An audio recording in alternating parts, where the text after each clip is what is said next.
Hello दोस्तों, स्वागत है आपका हमारे यूट्यूब चैनल इलेक्ट्रिकल कॉन्सेप्ट पे। आज मैं आप लोगों को बताने वाला हूँ बेसिक इलेक्ट्रिसिटी या फंडामेंटल इलेक्ट्रिसिटी। ये इलेक्ट्रिसिटी का जो बेस होता है, जिससे हमको पूरी इलेक्ट्रिफाइड सिस्टम या इलेक्ट्रिसिटी समझ में आती है या आनी चाहिए, उसके विषय में आज हम लोग पढ़ेंगे। तो चलिए आइए पढ़ते हैं। तो यहाँ पर दोस्तों दिखाया गया है कि इलेक्ट्रिसिटी जो होता है वो दो तरह का होता है। एक होता है स्टैटिकल इलेक्ट्रिसिटी और एक होता है डायनेमिक इलेक्ट्रिसिटी। जैसा कि आप लोग को पता है कि स्टैटिक मतलब होता है स्थिर और डायनेमिक मतलब होता है गतिशील या चलन, जिसका जो है चलनशील होता है, गतिशील होता है, मोबालाइज जिसको कह सकते हैं। तो इस तरह से आप समझ सकते हैं। तो इसको इलेक्ट्रोस्टैटिक्स भी कहा जाता है और इसको करंट इलेक्ट्रिसिटी भी कहा जाता है। या करंट इलेक्ट्रिसिटी को शॉर्ट फॉर्म में हम लोग करंट भी बोल देते हैं। कहते हैं कि जो है इसमें करंट आ रहा है कि नहीं आ रहा है, यानी मतलब करंट आ रहा है तो कहने का मतलब कहीं से चल कर आ रहा है। तो इस चीज़ को हम लोग अंडरस्टूड है कि करंट इलेक्ट्रिसिटी का मतलब है कि इसमें जो होता है इलेक्ट्रिसिटी जो होता है चलता है यानी मूव करता है। और इसमें इलेक्ट्रोस्टैटिक्स मतलब होता है कि जहाँ पर चार्ज जो होता है स्टैटिकल फॉर्म में होता है, यानी ये मूव नहीं करता, स्थिर होता है। अगर यहाँ पे अगर कोई मेटेलिक बॉडी है, अगर जैसे मान लिया कि यहाँ पे कोई एक मेटेलिक बॉडी है और यहाँ पर एक जो है लकड़ी का गुटका ले लिया, यानी इंसुलेटर या नॉन कंडक्टर ले लिया। इलेक्ट्रोस्टैटिक्स कहता है कि यदि किसी नॉन कंडक्टर पे यहाँ अगर चार्ज हम रख देंगे, यहाँ पे हम कुछ चार्ज अगर हम रख दिए तो यहीं पर रख दें, इसका मतलब ये है कि यह इलेक्ट्रोस्टैटिक फॉर्म में है, यानी यह चार्ज स्थिर है। ठीक है, तो यह चार्ज के आवेश के स्थिर अवस्था के बारे में यहाँ पर हम इसको इस रूप में हम लोग देखते हैं। अगर मान लीजिए कि अगर कोई यही मेटल है तो यहाँ पर जो चार्ज होगा वो इस मेटल के हर जगह समान रूप से फैल जाए। इसका मतलब कि चार्ज स्थिर नहीं रहा और चार्ज जो है एक जगह से दूसरे जगह मूव कर गया। इसका मतलब ये है कि यहाँ पर चार्ज स्थिर है, यहाँ पे चार्ज स्थिर नहीं। इसका मतलब एक और है कि यदि हम चार्ज किसी नॉन कंडक्टर मटेरियल पर डालते हैं तो चार्ज स्थिर रहता है। अगर वही किसी कंडक्टर मीडियम या किसी मेटल या किसी भी यानी कंडक्टिंग मीडियम में हम चार्ज को डालते हैं तो वो वहाँ पर जो है मूव करने लगता है। तो यहाँ पे हम समझेंगे कि इलेक्ट्रोस्टैटिक्स में शॉर्ट फॉर्म में हम समझेंगे कि इलेक्ट्रोस्टैटिक्स, हालांकि ये एक चैप्टर है, ये इलेक्ट्रोस्टैटिक्स एक चैप्टर है जिसको हम कंप्लीटिव रूप से आपको बताएंगे या आने वाले वीडियो बनाकर भी देंगे या क्लासेस जब हम लोग ऑफलाइन लेते हैं तो उस समय में हम इसको इस चैप्टर को ही विस्तृत रूप से हम पढ़ाएंगे। लेकिन अभी फ़िलहाल हम डायनेमिक इलेक्ट्रिसिटी यानी करंट इलेक्ट्रिसिटी के बारे में पढ़ेंगे। तो ये चीज़ है। तो डिफिनेशन थोड़ा बहुत देख लेते हैं कि स्टैटिकल इलेक्ट्रिसिटी कहा जाता है कि स्टैटिकल इलेक्ट्रिसिटी डिफिनेशन के तौर पर कहा जाएगा कि statical electricity is that branch of science, यह साइंस का एक ब्रांच है, in which study about the statical form of charge. यह चार्ज के स्थिर अवस्था के बारे में अध्ययन कराता है। In which property and in which activity, यानी चार्ज के स्टैटिकल इलेक्ट्रिसिटी में चार्ज के स्थिर अवस्था के बारे में पढ़ते हैं हम लोग, या इसके गुण या इसके प्रॉपर्टी के बारे में, ये किस तरह से बिहेव कर रहा है, स्थिर अवस्था में रहता है तो इस तरह से। और डायनेमिक इलेक्ट्रिसिटी के बारे में अगर कहा जाए तो इसमें कहा जाता है कि चार्ज इसमें मोबालाइज होता है यानी गतिशील होता है। इसमें जो है चार्ज एक जगह से दूसरे जगह मूव करेगा। आप तो जानते हैं कि वायर का प्रयोग हम लोग क्यों करते हैं। वायर के प्रयोग से चार्ज एक जगह से दूसरे जगह जो है, या चार्ज कहिए, इलेक्ट्रिसिटी कहिए या करंट कहिए, तार से एक जगह से दूसरे जगह मूव करेगा। तार में क्या होता है, एक मेटल होता है। मेटल भी कैसा होता है, हम लोग जनरली जानते हैं कि वायर जो होता है, तार जो होता है कॉपर का, एल्युमिनियम का, लोहे का, चांदी का, इस तरह के जो है मेटल्स का प्रयोग करते हैं। तो आगे पढ़ेंगे स्पेशल एक टॉपिक में कि कंडक्टर्स के बारे में डिटेल रूप से पढ़ेंगे, तो वहाँ हम इस बात का चर्चा करेंगे। यहाँ पर जो है हम जनरली कहा जा रहा है, एक बात यहाँ पर गौर कर रहे हैं, बार बार इलेक्ट्रिसिटी को जब हम डिफिनेट कर रहे हैं तो यहाँ पर बार बार चार्ज का यानी आवेश, चार्ज का हिंदी होता है आवेश, आवेश की चर्चा कर रहे हैं। तो थोड़ा बहुत आवेश को भी जानना जरूरी है, क्योंकि आवेश ही फ्लो हो रहा है तो इलेक्ट्रिसिटी का अस्तित्व आ रहा है, चाहे वो किसी भी कंडक्टिंग मीडियम हो। यानी चार्ज फ्लो कर रहा है या स्थिर है, हर कंडीशन में चार्ज स्थिर है कि चार्ज मोबालाइज है उस हिसाब से हम इलेक्ट्रिसिटी को डिफाइन कर रहे हैं। यहाँ पे चार्ज को पढ़ना और उसको समझना बहुत ही इम्पोर्टेंट हो जाता है पॉइंट ऑफ व्यू जो है अंडरस्टैंडिंग ऑफ इलेक्ट्रिसिटी, यानी इलेक्ट्रिसिटी को अंडरस्टैंड करने के लिए चार्ज को समझना बहुत ही ज़रूरी है। तो थोड़ा सा हम चार्ज को समझ लेते हैं। हम आ जाते हैं हर चीज़ के प्रॉपर्टी को रखने वाला, हर चीज़ के प्रॉपर्टी को बताने वाला, समझाने वाला क्या होता है, एटम। एटम के बारे में शॉर्ट फॉर्म में कहा जाए तो इसका डेफिनेशन ले लेते हैं कि यह जो है smallest particle of any substance है, और यह इसका फिजिकल प्रॉपर्टी होता है एटम का। तो उसके बारे में अलग हम लोग पढ़ते हैं, केमिकल प्रॉपर्टी अलग पढ़ते हैं, इसका कंडक्टिव प्रॉपर्टी अलग पढ़ते हैं, इसका मैग्नेटिक प्रॉपर्टी हम लोग अलग पढ़ते हैं। तो हम लोग इलेक्ट्रिक प्रॉपर्टी के बारे में पढ़ेंगे on the point of view atomic structure के माध्यम से।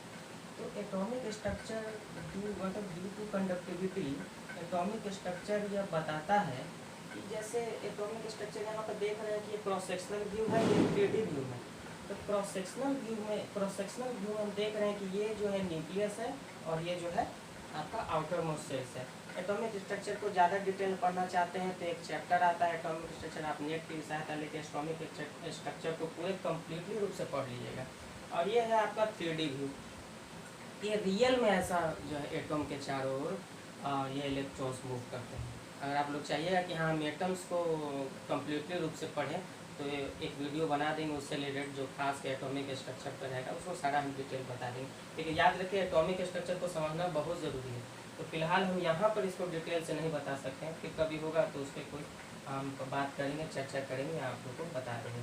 तो एटॉमिक स्ट्रक्चर में हम देख रहे हैं कि ये इलेक्ट्रॉन है। एक बात ध्यान दीजिए यहाँ पर कि ये जो इलेक्ट्रॉन है दिख रहा है कि ये सबसे बाहरी सेल्स में है, कक्षा में जिसको कहा जाता है बाहरी कक्षा में है, या ऑर्बिट कहिए या बाहरी ऑर्बिट, एक्सटर्नल ऑर्बिट में ये जो इलेक्ट्रॉन है, यही इलेक्ट्रॉन इसको ऑलमोस्ट कहते हैं वैलेंस इलेक्ट्रॉन। यही वैलेंस इलेक्ट्रॉन अब ड्यू टू वीक फोर्स है ना फ्रॉम न्यूक्लियस, यानी न्यूक्लियस से ड्यू टू वीक फोर्स के कारण ये इलेक्ट्रॉन जो होता है बाहर निकल जाता है। ये इलेक्ट्रॉन बाहर निकल जाता है क्योंकि डिस्टेंस बढ़ने के साथ साथ इलेक्ट्रॉन और इसके न्यूक्लियस के बीच का जो बॉन्डिंग होता है, जो इसको इलेक्ट्रोवैलेंस बॉन्ड कहते हैं, वो बॉन्डिंग जो है कमज़ोर हो जाता है और थोड़ा सा एनर्जी पाकर या फिर किसी तरह से वो ऑटोमेटिक अपने ही एनर्जी से वो बाहर निकल जाता है। बाहर निकलने का मतलब है कि यहाँ पर जो एटम होते हैं इसमें जो फ्री स्पेस होता है इसी में रैंडमली जो है ड्रिफ्ट वेलोसिटी के साथ, यानी रैंडमली जो है इधर उधर घूमते रहते हैं, बट अपने मेटेलिक सरफेस के छोड़कर बाहर नहीं जाते हैं। इतना आप ध्यान दीजिएगा। तो ये चीज़ जो है इलेक्ट्रॉन जो निकल कर बाहर आ जाता है, ये आपको यही इलेक्ट्रॉन जो बाहर आ गया यही इलेक्ट्रॉन कहलाता है फ्री इलेक्ट्रॉन, ठीक है। और free electron is the very very important due to very important for flow of electricity of any conductor in any conducting medium, ठीक है। कुछ वर्ड्स पे भी ध्यान दीजिएगा, कंडक्टिंग मीडियम कहते हैं, फिर कभी कंडक्टर कहते हैं। तो इस सब चीज़ का अगर चाहिएगा तो हम अगर कमेंट में बताइएगा तो इस सब चीज़ का हम डिटेल बता देंगे, ठीक है। और इस सब चीज़ को हम बारी बारी से लिखवाएंगे भी और बताएंगे भी। क्लासेस में तो हम ऑलरेडी बहुत अच्छे से पढ़ाते हैं, यहाँ लिखवा भी देते हैं स्टेप बाय स्टेप, लेकिन थोड़ा ये ऑनलाइन क्लासेस है तो इसमें थोड़ा सा हम शॉर्ट में लेके चल रहे हैं और भी ऑनलाइन क्लासेस में धीरे धीरे सुधार होगा। अभी मैं भी यहाँ पर नया हूँ।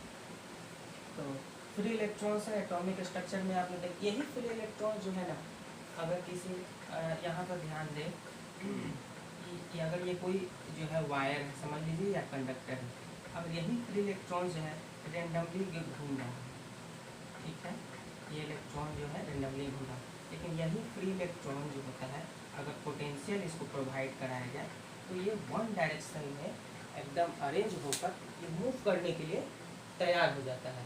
और जैसे ही पोटेंशियल इसको इतना मिल जाता है कि ये आगे मूव कर सके, तो इसको इतना पोटेंशियल मतलब एनर्जी है ना, पोटेंशियल मतलब एनर्जी, जिसके कारण जो है ये मूव कर सके। इस कैसे होता है कि हम यहाँ पे स्थिर हैं तब तक हम जो है कोई वस्तु एक जगह से दूसरी जगह नहीं जाता है जब तक कि उस पर कोई एक्सटर्नल फोर्स उस पर लागू नहीं हो, उसको एक्सटर्नल फोर्स उसको जो है ऑफर नहीं करे कि ये आगे जो है बढ़ सके। तो पोटेंशियल एज ए मान के चलिए कि इलेक्ट्रिकल फोर्स ही होता है जो इलेक्ट्रॉनों को आगे बढ़ने के लिए मोटिवेट करता है। उसी के कारण due to potential the electron float out any conductor, the reason of the flow of electricity of voltage। उसको हम वोल्टेज का था, वोल्टेज के बारे में हम विस्तृत रूप से चर्चा करेंगे। अभी शॉर्ट में बता रहे हैं कि इलेक्ट्रिसिटी कैसे फ्लो होता है, ये सब सारा चीज़ें आप लोग देखिएगा। तो ये फ्री इलेक्ट्रॉन्स है, यही फ्री इलेक्ट्रॉन जो होता है किसी भी मेटल में या किसी भी कंडक्टिंग मीडियम में यदि रहेगा, डैट मीन्स कि वह कंडक्टर कहलाएगा और उसमें इलेक्ट्रिसिटी आसानी से फ्लो कराएगा।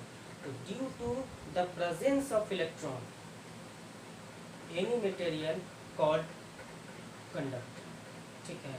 कोई भी मटेरियल जो है जिसमें फ्री इलेक्ट्रॉनों की संख्या अधिक होगी या अच्छा मात्रा में होगा, वह उतना ही अच्छा वो कंडक्ट करेगा इलेक्ट्रिसिटी को। इसका मतलब है कि वो उतना ही अच्छा कंडक्टर होगा। और इसी फ्री इलेक्ट्रॉन्स के आधार पर, बेसिस ऑफ फ्री इलेक्ट्रॉन्स के आधार पर हम किसी मटेरियल को कंडक्टर, नॉन कंडक्टर और सेमी कंडक्टर में डिवाइड करते हैं। इसमें फ्री इलेक्ट्रॉन अच्छा खासा हुआ वो हो गया कंडक्टर, जिसमें एकदम नहीं हो, एकदम नगण्य मात्रा का हो गया वो है नॉन कंडक्टर, और जिसमें थोड़ा बहुत हो गया यानी मीडिएट फॉर्म में हो गया यानी न ज़्यादा न कम, तो उसको हो गया सेमी कंडक्टर।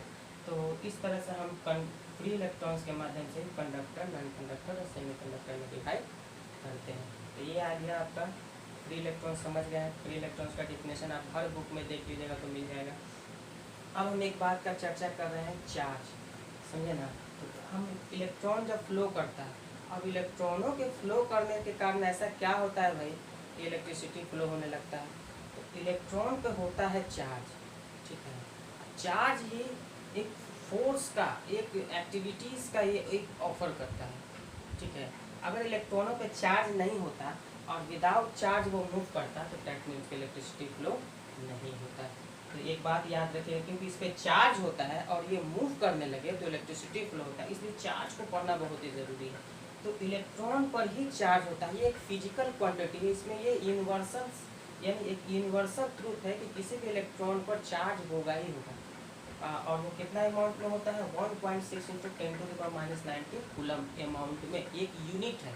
किसी भी इलेक्ट्रॉन में, दुनिया का किसी भी पदार्थ का एटम निकाल लीजिएगा, उसमें अगर इलेक्ट्रॉन होगा, इलेक्ट्रॉन रहेगा, उस पर चार्ज जो होता है वो 1.6 × 10⁻⁹ कूलम अमाउंट का होता है, निगेटिव पोलैरिटी के साथ। और यही प्रोटॉन ले लीजिएगा, उस पर भी सेम अमाउंट ऑफ चार्ज होता है, 1.6 × 10⁻⁹ कूलम, लेकिन वो पॉजिटिव पोलैरिटी का होता है। इस हिसाब से हम लोग जो है चार्ज के बारे में पढ़ेंगे। चार्ज दो प्रकार के होते हैं, पॉजिटिव और निगेटिव। नोट करके मैंने बताया है कि लाइट चार्जेस जो है जैसे minus minus, plus plus repels each other, and unlike charges plus minus और minus plus attract each other. यानी जो दो जो है सेम पोलैरिटी का जो चार्ज होगा, जैसे नेगेटिव नेगेटिव, पॉजिटिव, एक दूसरे को क्या करेगा, रिपल्स करेगा, ठीक है। जैसे कैसे बोलते हैं कि जात भाई में पड़ता है कभी, तो उसी तरह से जो होता है। तो नेगेटिव और पॉजिटिव जो है एक दूसरे को रिपल्स करेगा। अनलाइट चार्जेस प्लस और माइनस और प्लस, ये अनलाइट चार्जेस है, ये एक दूसरे को रिपल्स करेगा। तो अब यहीं से जो है चार्ज के बारे में हम लोग पढ़ लिए, एटॉमिक स्ट्रक्चर हम लोग देख लिए और इलेक्ट्रिसिटी के बारे में हम लोग देख लिए। तो थोड़ा बहुत अब आते हैं, डेफिनेट करते हैं इलेक्ट्रिसिटी, ठीक है, यानी डायनेमिक इलेक्ट्रिसिटी यानी करंट इलेक्ट्रिसिटी, ठीक है। यानी इसको हम इसको टिक आउट कर देते हैं, सिर्फ हमको समझाने में आसानी होगा। आप बुक में देखिएगा, थोड़ा सा हम इलेक्ट्रिसिटी को हम डिफाइन कर रहे हैं, बुक में देखिएगा तो इसका डिफिनेशन वगैरह मिल जाएगा। इलेक्ट्रिसिटी में कहता है, या सीधा हम कहें तो I मतलब करंट, I = Q/V, बहुत ही आसानी से, यानी इसको कूलम पर सेकंड इसका यूनिट हो जाएगा, या इसको एम्पियर भी बोलते हैं, ठीक है। तो इलेक्ट्रिसिटी कहता है कि इलेक्ट्रिसिटी का डिफिनेशन कहता है the rate of flow of charge in any conducting medium is called electricity. यानी किसी भी कंडक्टिंग माध्यम में समय के साथ चार्ज का फ्लो यानी आवेशों के प्रवाह को विद्युत धारा कहा जाता है। तो ये I = Q/T हो गया, कूलम पर सेकंड या एम्पियर। ये हमेशा ये डिफिनेशन पूछता है, और इसी फॉर्मूले से चार्ज का भी डिफिनेशन आ जाएगा। यहाँ पे आ जाएगा आपका, यहाँ पे आ जाएगा Q = आई इंटू टी, नहीं टी उधर चला जाएगा तो आई इंटू टी नहीं हो जाएगा। अब चार्ज का तो हम मानते थे कि जो है यूनिट जो होता है कूलम होता है, लेकिन एम्पियर के धारा के टर्म में चार्ज का क्या हो जाएगा एम्पियर। यहाँ पर धारा के और समय के टर्म में जब चार्ज को हम डिफिनेट करते हैं तो एम्पियर सेकेंड इसका यूनिट हो जाएगा। तो आई बराबर क्यू बाई टी, क्यू बराबर आई इंटू टी, ये फॉर्मूला यूज होता है। ठीक है, कहाँ पे यूज होगा हम बता रहे हैं, छोटा मोटा जब इलेक्ट्रिकल सर्किट पढ़ते हैं, इलेक्ट्रिक पावर पढ़ते हैं, या केमिकल इफेक्ट ऑफ इलेक्ट्रिसिटी पढ़ेंगे, वहाँ पर इलेक्ट्रोकेमिकल इक्विवेलेंट पढ़ेंगे जिसको विद्युत रासायनिक तुल्यांक कहा जाता है। वहाँ पर एक फार्मूला का इजाद होता है, जेड बराबर निकालते हैं तो यहाँ पर आई इंटू टी जो है वहाँ पे इस फॉर्मूले को पुट करते हैं। तो ये एक जो है बेसिक फार्मूला है, ये कैसे आधारीय फार्मूला जिसको कहते हैं, आधार है इलेक्ट्रिसिटी का, ये फार्मूला हर जगह चलेगा। और भी बहुत सारे टर्म्स में आपको जो है इलेक्ट्रिसिटी का जो फार्मूला है वो अलग अलग होगा, लेकिन ये जो फार्मूला है ये आधार है, क्योंकि इलेक्ट्रिसिटी का जैसे ही हम डिफिनेशन देते हैं ये फार्मूला हमेशा आता है। तो आई बराबर Q by T definition book में दिया होगा, लिख लीजिएगा। हाँ, एक बात और है कि हम जो भी चीज़ पढ़ा रहे हैं उसका नोट्स जरूर तैयार कीजिएगा। हमारा एक सलाह मान लीजिएगा, नोट्स तैयार करके छोटी छोटी चीज़ों को या आपको जो अच्छा लगे उस नोट्स में नोट डाउन कीजिएगा, और नोट डाउन करके उसको भविष्य के लिए स्टोर कर लीजिएगा, और ताकि जब भी आपको जरूरत पड़े उसको पढ़ सकें। नहीं तो पढ़ा हुआ बेकार है। अगर हम इतना पढ़ाए, बुक खोलेगा तो और भी बहुत सारा चीज़ मिलेगा, तो उसको भी उस नोट्स में जो है नोट डाउन कीजिएगा। ठीक है, तो इस तरह से हम लोग स्टडी करेंगे। अगले वीडियो में हम इलेक्ट्रिसिटी के बारे में और अच्छे से उसको डिफाइन करेंगे, हो सकता है डिफिनेशन उसमें भी लिखा दे। उसके बाद आएंगे इलेक्ट्रिक सर्किट पर, उसके बाद रेसिस्टेंस को बताएंगे, उसके बाद हम जो है कंडक्टर को डिफाइन कर सकते हैं, कंडक्टिंग मीडियम को डिफाइन कर सकते हैं, बहुत सारा चीज़ है। तो आज भर के लिए इतना ही।